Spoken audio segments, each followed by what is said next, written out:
Hey everyone, it's Ash here. Welcome back to my channel. Today, we're diving into another smart and simple method for conducting reliability analysis. I'll be walking you through each step using Jamovi, one of the most popular and user-friendly statistical tools available. Let's jump right in. Software download ചെയ്യണം. ഗൂഗിളിൽ പോയാൽ വളരെ easy ആയിട്ട് നമുക്ക് എന്ത് ചെയ്യാം, ജമോവി software download ചെയ്യാൻ പറ്റും. സോ ഡൗൺലോഡ് ചെയ്ത ഒരു ജമോവി ആണ് എൻ്റെ സ്ക്രീനിൽ കാണുന്നത്. സോ ഞാൻ എന്ത് ചെയ്യുന്നു, അത് ഓപ്പൺ ചെയ്തു.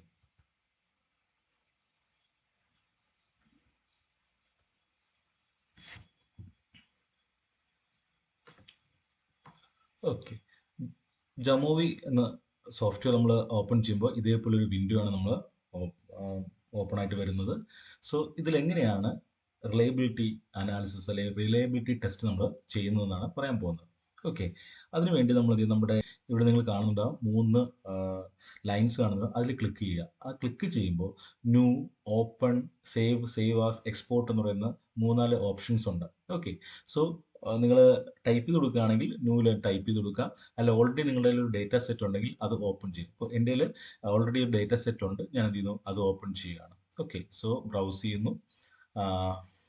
ബ്രൗസ് ചെയ്യുമ്പോൾ എൻ്റെ ഒരു വർക്ക്ഷീറ്റ്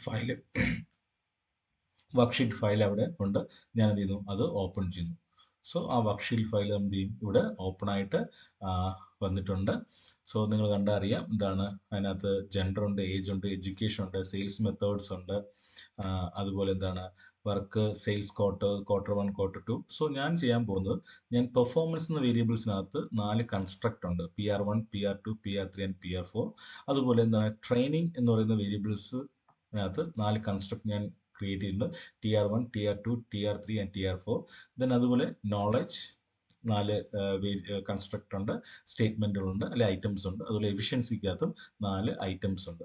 ഇതിൻ്റെയാണ് ഞാൻ ചെയ്യുന്നത് റിലയബിലിറ്റി മെഷർ ചെയ്യാൻ പോകുന്നത്. ഓക്കെ, അപ്പോൾ റിലയബിലിറ്റി മെഷർ ചെയ്യുന്നതിന് മുമ്പ് നമ്മൾ എന്താണ് ഈ എക്സ്പ്ലോറേഷനകത്ത് ഡിസ്ക്രിപ്റ്റീവ് എന്ന് പറയുന്നൊരു ഓപ്ഷൻ ഉണ്ട്, അത് ക്ലിക്ക് ചെയ്യുക. അതിനുശേഷം നമ്മൾ ഏതിൻ്റെയാണ് റിലയബിലിറ്റി ചെക്ക് ചെയ്യാൻ പോകുന്നത്, അതിൻ്റെ വേരിയബിൾസ് എന്താണ് ഇങ്ങോട്ട് മൂവ് ചെയ്യുക, അല്ലേ. സോ നമ്മളിവിടെ മാറ്റുന്നത് പെർഫോമൻസിനെയാണ്. PR1, PR2, PR3, PR4. So അത് വേരിയബിൾസ് മാറ്റുക. അടുത്തെന്താണ് ട്രെയിനിങ് 1, ട്രെയിനിങ് 2, ട്രെയിനിങ് 3, ട്രെയിനിങ് 4, അത് അങ്ങോട്ട് മാറ്റുക. Then knowledge 1, knowledge 2, knowledge 3, knowledge 4 അതിൻ്റെയാണ്.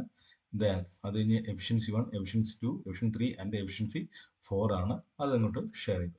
Okay, so നമുക്കറിയാം ഇവിടെ വേരിയബിൾസ് സെലക്ട് ചെയ്ത് കൊടുക്കുമ്പോൾ തന്നെ ഓട്ടോമാറ്റിക്കലി എന്ത് ചെയ്യണം, റിസൾട്ട് ഇവിടെ വരുന്നുണ്ട്. അതാണ് ജമോവിയുടെ ഏറ്റവും വലിയ അഡ്വാൻറ്റേജ് എന്ന് പറയുന്നത്.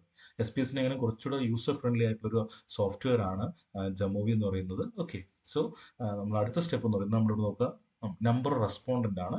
ഞാൻ 400 റെസ്പോണ്ടൻ്റ് ആണ് ഇവിടെ കളക്ട് ചെയ്തിരിക്കുന്നത്. ദെൻ നമ്മൾ ഏറ്റവും ആദ്യം നോക്കേണ്ടത് മിസ്സിംഗ് ഫിഗേഴ്സ് എന്തെങ്കിലും ഉണ്ടോ എന്ന് നോക്കുക എന്നാണ്. സോ നമ്മൾ നോക്കിയാൽ ഇതിലെല്ലാം നമ്മുടെ പെർഫോമൻസ്, ട്രെയിനിങ്, നോളജ്, എഫിഷ്യൻസി ഇതിൽ നോക്കുകയാണെങ്കിൽ എല്ലാം മിസ്സിംഗ് വാല്യൂ 0 ആണ്. അപ്പോൾ മിസ്സിംഗ് വാല്യൂ 0 ആണെന്ന് ഉറപ്പാക്കുക. ദെൻ അടുത്തത് നോക്കേണ്ടത് നമ്മുടെ മിനിമം ആൻഡ് മാക്സിമം വാല്യൂ അറിയാലോ. 5 പോയിന്റ് സ്കെയിൽ ആയതുകൊണ്ട് മിനിമം വാല്യൂ 1ഉം മാക്സിമം 5ഉം ആയിരിക്കും.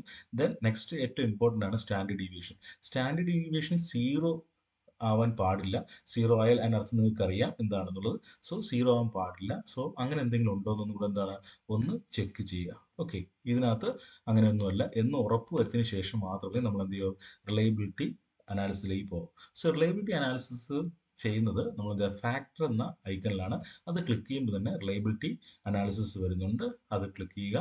നോക്കി, നമ്മളത് ചെയ്യുമ്പോൾ തന്നെ താഴെ അതിൻ്റെ റിസൾട്ട് ഷീറ്റ് ഇവിടെ വന്നിട്ടുണ്ട്. നമ്മൾ ഏതൊക്കെയാണ് ആദ്യം എടുക്കുന്ന വേരിയബിൾസ് എന്ന് പെർഫോമൻസ് ആണ്. That is PR1, perform 2, 3 and 4, അല്ലേ. നമ്മൾ ചൂസ് ചെയ്ത് കൊടുത്തു. സോ നോക്കി നമ്മുടെ കോൺവെക്സ് ആൽഫ അനുസരിച്ച് നമ്മുടെ എന്ത് ചെയ്യുക, റിലയബിലിറ്റി അനാലിസിസ് എന്ന് പറയുന്നത് എന്താണ്, നമുക്ക് വാല്യൂ കിട്ടി 0.664 ആണ്, അല്ലേ. സോ നമ്മൾ പഠിച്ചിട്ടുണ്ട് എന്താണ് കോൺവെക്സ് ആൽഫ അനുസരിച്ച് എന്താണ് ആൽഫ വാല്യൂ എന്ന് വെച്ചാൽ മോർ ദാൻ 0.90 ആണെങ്കിൽ എക്സലൻ്റ് ആണ്, എക്സലൻ്റ് റിലയബിലിറ്റി ആണ്. സോ വെരി കൺസിസ്റ്റൻ്റ് ആണ്. ഇൻ ബിറ്റ്വീൻ ആണെങ്കിൽ നമുക്കറിയുന്നത് ഇസ് ഗുഡ് ആണ്, 0.7 0.8 അല്ലേ, അതിന് ബിറ്റ്വീൻ ആണ്, അക്സെപ്റ്റബിൾ ആണ് അല്ലേ. ഇനി 0.6 ആൻഡ് 0.7 ആണെങ്കിൽ എന്താണ്, ക്വസ്റ്റനബിൾ റിലയബിലിറ്റി ആണ്. സോ നമുക്കറിയാം ഇറ്റ് ഇസ് മോർ ദാൻ എന്താണ് 0.7 ആണെങ്കിൽ അല്ലേ, നമ്മൾ ജനറലി കൺസിഡേഴ്സ് അക്സെപ്റ്റബിൾ എന്നാണ് സോഷ്യൽ സയൻസ് റിസർച്ച് പറയുന്നത്. അപ്പോൾ നമ്മൾ എന്ത് ചെയ്യുന്നു, ഇതിൽ നോക്കുക, നമുക്കറിയാം ഇതിൽ കിട്ടിയ വാല്യൂ എന്ന് വെച്ചാൽ 0.664 ആണ്. അപ്പോൾ നിങ്ങൾ തന്നെ പറയൂ ഇത് റിലയബിൾ ആണോ അല്ലയോ എന്നുള്ളത്. ദെൻ അടുത്ത് നമ്മൾ നോക്കുന്ന ട്രെയിനിങ് ആണ്. Training 1, training 2, training 3 and training 4. So നമുക്ക് കിട്ടിയ വാല്യൂ നോക്കുക എത്രയാണ്. സോ ഇവിടെയും 0.418 ആണ്. So reliability. ദെൻ അടുത്ത നമ്മൾ എന്താ, നോളജ് ആണ്. നോളജ് മാത്രം സെലക്ട് ചെയ്താൽ മതി. So knowledge 1, knowledge 1, knowledge 2, knowledge 3 and knowledge 4. So ഇവിടെ എന്താണ്, കോൺവെക്സ് ആൽഫ വാല്യൂ എന്ന് പറയുന്നത് മോർ ദാൻ എന്താണ് 0.8 ആണ്, അല്ലെങ്കിൽ നിയർലി 0.9 ആണ്. സോ ഇറ്റ് ഈസ് എന്താണ് ഗുഡ് ആണ്, അക്സെപ്റ്റബിൾ ആയിട്ടുള്ള കണ്ടീഷനാണ്. ഇതേപോലെ നമുക്ക് എന്ത് ചെയ്യാൻ പറ്റും, എഫിഷ്യൻസി നമുക്ക് എന്ത് ചെയ്യാൻ പറ്റും, ഇങ്ങോട്ട് മാറ്റാനായിട്ട് എന്ത് ചെയ്യാൻ പറ്റും. ഓക്കെ, നമുക്ക് എഫിഷ്യൻസി നോക്കാം. ഓക്കെ, എഫിഷ്യൻസി 1, എഫിഷ്യൻസി 2 ആൻഡ് 4 അല്ലേ. സോ അതിൻ്റെ വാല്യൂ നമുക്കിവിടെ കിട്ടി 0.886 ആണ്. സോ നമ്മുടെ റൂൾ അനുസരിച്ച് നമുക്കറിയാം എന്താണ്, മോർ ദാൻ എന്താണ് 0.8 ആണെങ്കിൽ അല്ലേ, അല്ലെങ്കിൽ ബിറ്റ്വീൻ ആണെങ്കിൽ നമുക്കറിയാം ഇസ് ഗുഡ് ആണ്, അക്സെപ്റ്റബിൾ ഫോർ എന്നാണ് റിസർച്ച് ആണ്. ഓക്കെ, ഇങ്ങനെയാണ് നമ്മൾ എന്ത് ചെയ്യുന്നത്, ജമോവിൽ റിലയബിലിറ്റി അനാലിസിസ് വളരെ എളുപ്പത്തിൽ നമുക്ക് എന്ത് ചെയ്യാനായിട്ട് സാധിക്കും. Okay, thank you.